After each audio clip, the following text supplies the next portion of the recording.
Halo, selamat pagi teman-teman semuanya. Sekarang saya mau coba belajar mengganti seal shock depan Honda Beat punya teman saya ya, karena sudah mengalami kebocoran. Yang pertama-tama buka roda depannya menggunakan kunci 19 murnya, dan yang asnya kunci 14 ya. Kita pinggirkan dulu rodanya. Nih udah ada mengalami kebocoran di sebelah kiri, dia udah basah, sudah lama sekali, bahkan kemungkinan sudah habis olinya ya. Nanti kita copot semua cakramnya, baut 14 atasnya sok. Nah terus kita buka dulu nih yang sebelah kiri, kunci L6 ya di bawah untuk mengunci tabung sok dan asoknya. Sekalian kita buang dulu olinya. Yang sebelah kiri tidak mengalami kebocoran, cuma karena olinya sudah kotor kita ganti sekalian. Kemudian untuk yang sebelah kanan, karena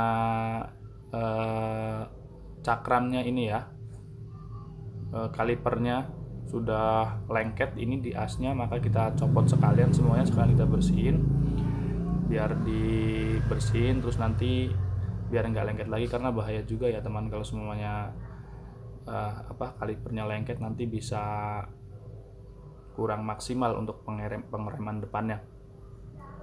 Tuh keras sekali teman, saya coba ini udah mulai berkarat ya, jadi harus dipukul pakai kayu ya. Hati-hati, pelan-pelan pakai kayu biar nggak ngerusak kalipernya, jangan pakai palu. Saya coba tarik-tarik tuh nggak bisa, makanya saya pasang dulu buat mur as kalipernya ya, pakai kunci L7 juga. Saya coba putar-putar, dan setelah dikencangkan kita coba sambil putar dan sambil tarik, dan ternyata masih bisa muter ya. Ini masih lengket tapi masih terbilang mudah ini. Berikutnya kita copot shocknya ya pakai kunci 14, baut atasnya ada 2 biji, kanan kiri, atas bawah ya, maksudnya atas 1, bawahnya 1, itu kunci 14. Kita coba pelan-pelan.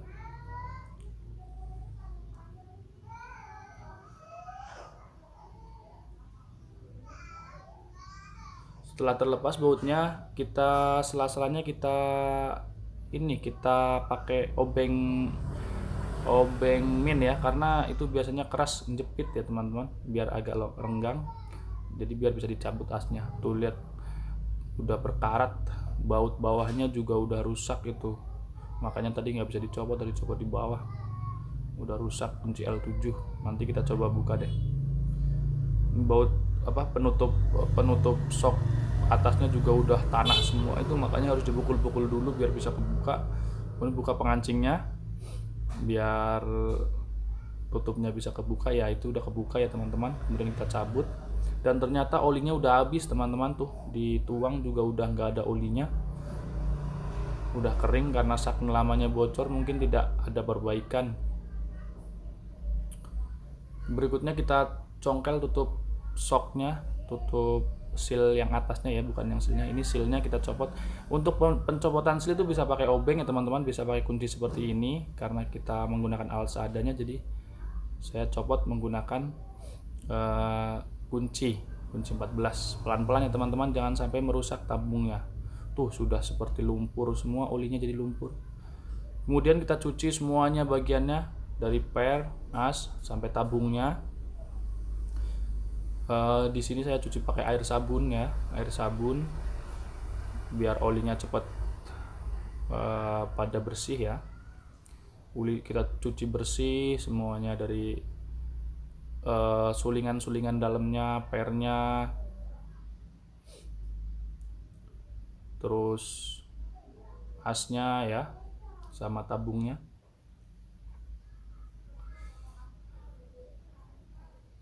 Agar nanti bisa maksimal, makanya harus benar-benar bersih. Dan jangan lupa kalau dicuci pakai air seperti ini, nanti setelahnya dikeringkan, dan kalau bisa disemprot pakai kompresor ya teman-teman. Jadi biar airnya di dalam tabung dan di dalam as benar-benar bersih, jadi nanti tidak tercampur sama oli shocknya.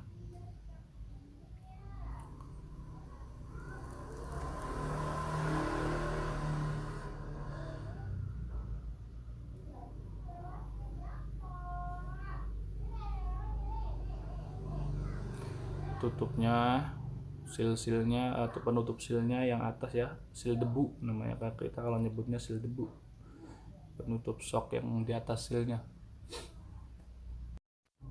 ya. Kemudian kalipernya tadi ya, kaliper yang kotor sama asnya lengket itu kita bersihin juga pakai air sabun, kita bersihin, kita sikatin semua sampai semua lumpur-lumpurnya hilang ya, disikat sampai bersih. Kemudian kampasnya ya, kampasnya kan karena bekas terkena lelehan oli shock yang bocor itu, kita sikat-sikat juga semuanya, sama baut-bautnya, sama pelat ada di kaliper tuh, ada pelatnya, dibersihin juga semuanya biar nggak licin ya nanti ya saat pengereman, jadi bisa maksimal ya. Ini setelah dibersihin semuanya, sudah bersih, sudah disemprot pakai kompresor, sudah dilap-lap. Sekarang mulai proses pemasangan seal yang baru ya. Ini seal yang baru kita masukin ke tabung shocknya. Kemudian untuk seal yang lama masih bisa kita gunakan, kita bersihin dulu untuk bantalan pemukul seal barunya ya, biar nggak rusak. Jadi kita pakai seal yang lama, kita pukul pelan-pelan sampai benar-benar masuk dan terpasang tepat di tempatnya ya. Kemudian kita coba lagi, kita lap bekas kotoran dari seal lamanya ya biar bersih. Kemudian jangan lupa pasang penguncinya ya, pengunci seal shocknya ya, ada pakai pengunci. Kemudian kita pasang seal debunya, dipukul pelan-pelan ya. Kemudian baru kita bersihin lagi karena itu tadi ada kotoran yang belum sempat terbersihin. Kemudian untuk pipa shocknya, asoknya kita pasang sulingannya, sulingan shock. Jangan lupa ada pernya di situ, kita pasang. Terus kita pasang baut L7 di bawahnya ya, buat pengancing antara tabung shock dan asoknya. Ini agak susah ya karena ini yang baut yang agak rusak tadi, mau diganti tapi ini masih bisa dipakai, jadi kita pasang lagi ya, nggak usah diganti. Kita pukul dikit biar kunci L nya bisa masuk dan memastikan bahwa yang baut L7 nya sudah kencang ya. Kemudian untuk yang satunya lagi sama, suling shocknya ke asok, kemudian pasang ke tabung shocknya, kunci L7 nya jangan lupa. Dan pastikan di dalam kunci L7 itu ada ring kuningan ya teman-teman, itu nanti agar oli shocknya tidak bocor ke bawah. Jadi itu ada ring kuningannya, ring khusus ya.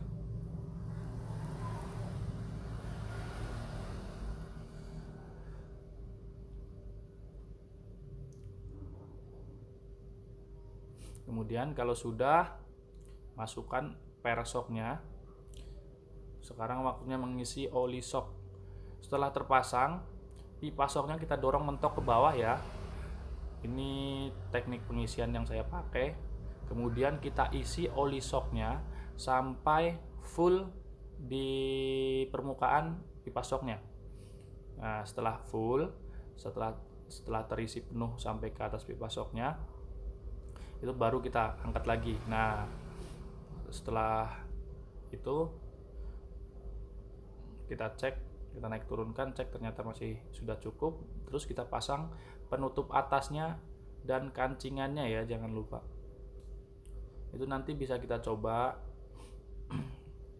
Untuk sementara pengisiannya ukurannya segitu dulu ya. Nanti kalau semuanya kurang keras atau terlalu empuk, nanti bisa kita tambahin lagi.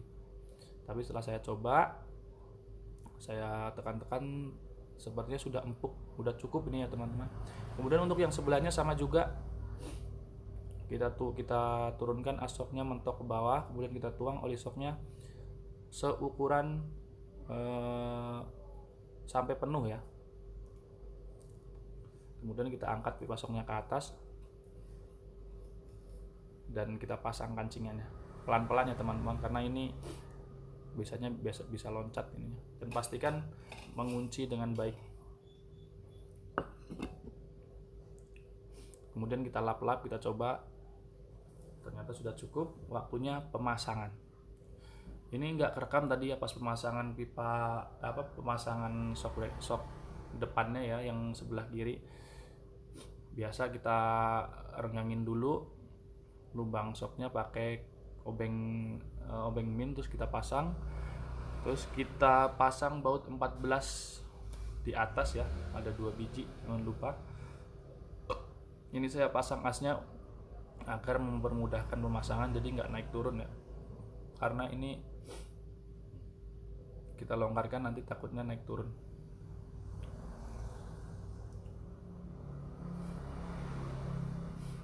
Setelah dipastikan bagus, baru kita kencangkan baut 14 di atas ya.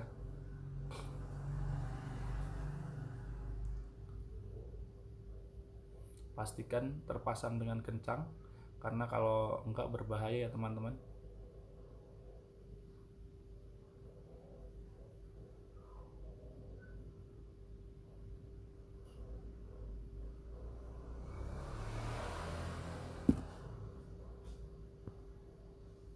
Kemudian yang sebelah kiri juga kita pastikan sudah kencang.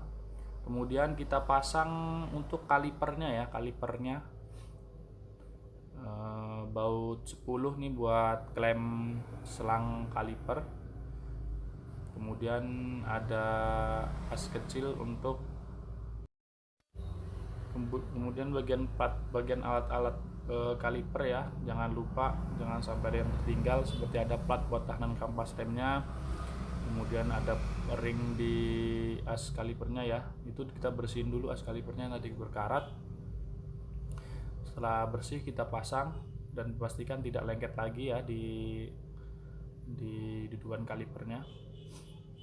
Nah, itu ada ring buat as kalipernya ya, jangan terbalik dan jangan lupa dipasang.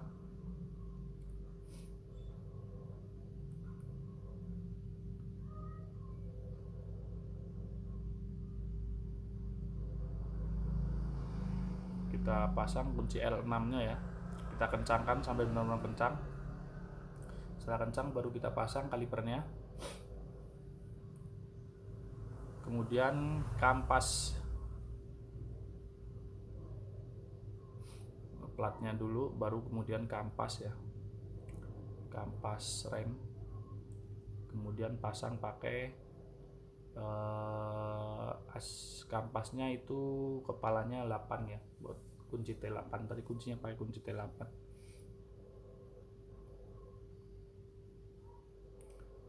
Sudah terpasang. Kemudian kita renggangkan kampasnya, nanti kemudian kita pasang rodanya ya. Ini jangan lupa nanti untuk T8 yang pengunci kampasnya kita kencangkan ya, itu bahaya nanti kalau sampai lupa, bisa copot nanti. Dia tinggal dipasang di gearboxnya, dipasang asnya sama bos rodanya, jangan sampai lupa ya teman-teman, harus terpasang dengan baik. Kemudian kita pasang ngurus 19 as rodanya, kita kencangkan pakai kunci 19 ring pas. Jangan lupa harus benar-benar terpasang dengan baik, takutnya nanti terlepas ya. Setelah dipastikan semuanya baik, pas, kita coba dulu, kita turunkan standar 2 nya, kita coba shocknya apakah mantap. Dan ternyata sudah bagus dan mantap teman-teman. Oke, terima kasih.